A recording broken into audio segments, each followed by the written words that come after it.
যুগপুরুষ স্বামী বিবেকানন্দের ১৬৩তম জন্মদিবস পালিত হল যথাযোগ্য মর্যাদায়। রবিবার সারা দেশের সঙ্গে বালুরঘাটেও দিনটি মর্যাদার সঙ্গে উদযাপন করা হয়।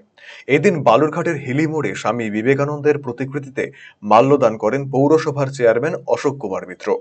পাশাপাশি শহর তৃণমূল কংগ্রেসের সভাপতি প্রীতম রাম মণ্ডলও বিবেকানন্দের প্রতিকৃতিতে মাল্যদান করে শ্রদ্ধা জানান। অপরদিকে বালুরঘাট রামকৃষ্ণ আশ্রমের পক্ষ থেকে শহরের বিভিন্ন বিদ্যালয়ের ছাত্রছাত্রীদের নিয়ে একটি বর্ণাঢ্য শোভাযাত্রার আয়োজন করা হয়।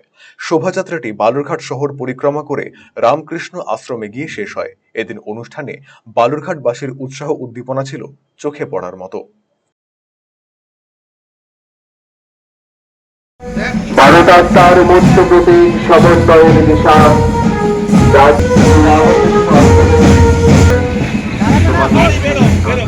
যেটা আপনারা জানেন যে আজকে আমাদের বীর সন্ন্যাসী সর্বধর্মের সমন্বয়ের পথপ্রদর্শক স্বামী বিবেকানন্দের জন্মবার্ষিকী।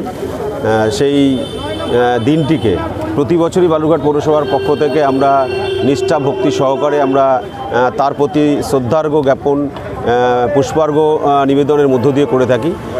তো সেই ধারাবাহিকতা বুঝিয়ে রেখে এবছরেও আমাদের যুব সমাজের পথিকৃৎ এবং সর্বধর্মের সমন্বয়ের পথপ্রদর্শক স্বামী বিবেকানন্দের মূর্তিতে মাল্যদান এবং পুষ্পার্ঘ্য নিবেদনের মধ্য দিয়ে আজকে এই দিনটিকে আমরা উদযাপন করলাম।